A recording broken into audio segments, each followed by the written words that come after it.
más bien es una sugerencia mía, ¿no? Yo voy persiguiendo incluir de alguna manera en el currículum y en las aulas todo lo que tenga que ver con el arte, ¿no? Y en concreto, bueno, pues con las artes escénicas y con la danza.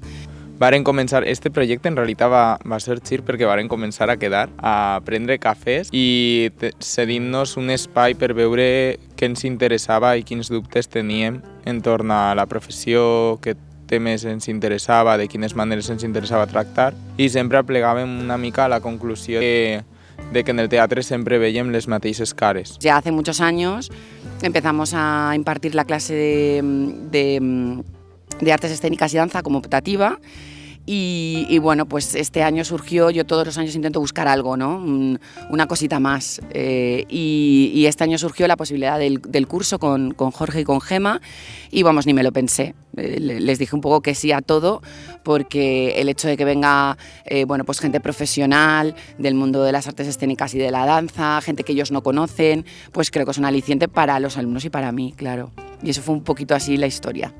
I se'ns va acudir que per a canviar això, una de les maneres que podíem fer-ho era construir un projecte educatiu anant a col·les i tractant d'apropar aquestes arts als xiquets i xiquetes, però també escoltant per què no anaven a aquests llocs i veure quines solucions trobàvem.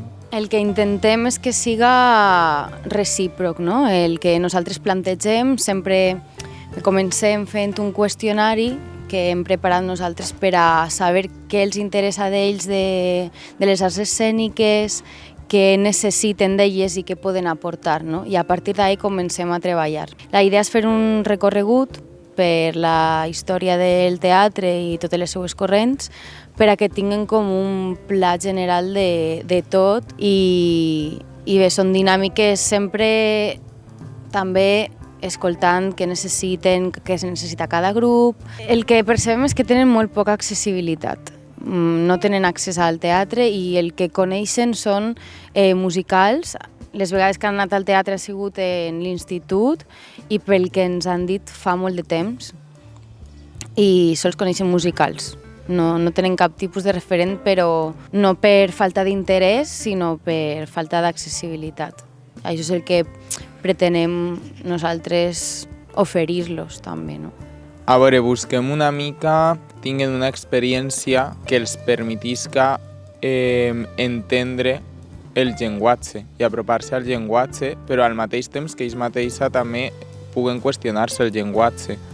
O sigui, com a través de fer pràctiques que han fet la història una mica de les arts escèniques i passant-les pel seu cos, poden familiaritzar-se en això i entendre per què avui en dia van a un museu y ni han performance o correguen al museu. Bueno, yo estoy viendo sorpresas, ¿no? Porque como dices, conozco al alumnado y bueno, ya sabía que el grupo son unas 13 personas, que 2, 3, 4 personas iban a ir súper bien con este curso, pero luego vienen las sorpresas, que es lo que me interesa, ¿no? Pues esa gente que nunca lo dirías y de repente se muestra súper interesado por las propuestas de Gema y de Jorge, hacen preguntas o interpretaciones, ¿no? Hoy en clase la interpretación de Manuel, ¿no? Cuando hablaba del amor, de la sociedad, de cómo la sociedad tiene que marcarnos cómo tenemos que amar. Bueno, yo con eso ya creo que hemos ganado, ¿no?